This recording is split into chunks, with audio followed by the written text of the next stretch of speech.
Hello everyone, JEE main PYQ question series की इस video में आपका स्वागत है। इसमें दिया हुआ है कि a satellite of mass m/2 is revolving around earth in a circular orbit at a height of r/3 from the earth surface. The angular momentum of satellite is m root over g(m)r/x। The value of x is where m and r are the mass and the radius of the earth respectively. g दिया हुआ है gravitational constant. तो मान लेते हैं कुछ इस प्रकार से होगा। यह हो गया मेरा अर्थ जिसका रेडियस है r और इसका मास दिया हुआ है, ठीक है।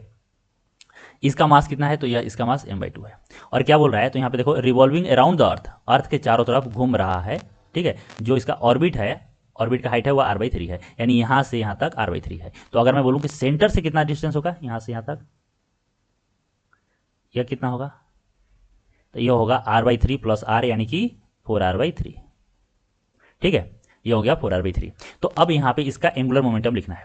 तो देखो, कोई अगर ऑब्जेक्ट सर्कुलर पाथ में मूव कर रहा है तो यह देखो हमेशा यहाँ पे जो होता है वो आर वेक्टर और वी क्या होता है, परपेंडिकुलर होता है। मान लेते हैं इसका जो वेलोसिटी है वह इधर है।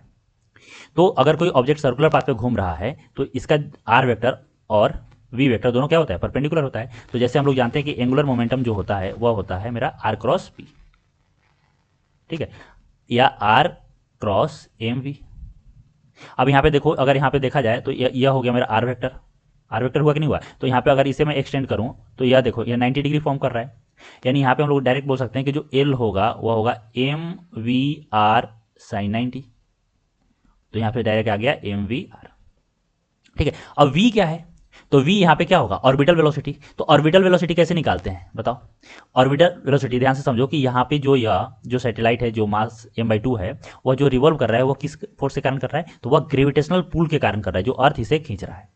और यही जो फोर्स है वह दे रहा है इसको सेंट्रीपिटल फोर्स दे रहा है। तो यहाँ पे जो क्या होगा सेंट्रीपिटल फोर्स, तो यहाँ से हम लोग निकाल सकते हैं Gm(m/2)/r²। यह हो गया, ठीक है भाई। ये किसके बराबर होगा? तो यह होगा m/2 mv²/r।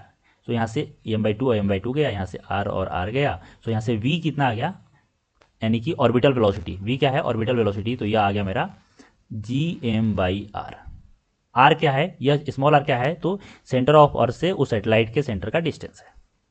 अब यहाँ पे समझो एल निकालना है मुझे, तो एल का वैल्यू पुट कर दो। तो एम क्या है? तो मास ऑफ सैटेलाइट। तो मास ऑफ सैटेलाइट कितना है? m/2।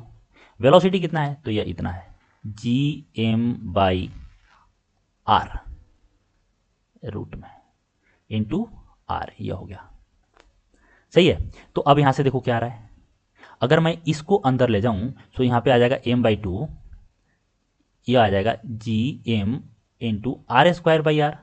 सो यह कैंसिल हो गया r, ठीक है। तो यहाँ से क्या लिखेंगे, m/2 और यहाँ पे Gm। अब r कितना है भाई? यह r कितना है बताओ? यह r है मेरा यहाँ से यहाँ तक r, और हाइट कितना है? r/3 यानी कि 4r/3। तो यहाँ पे पुट कर दो। सो यहाँ पे कितना आ जाएगा? तो यह आ गया 4r/3।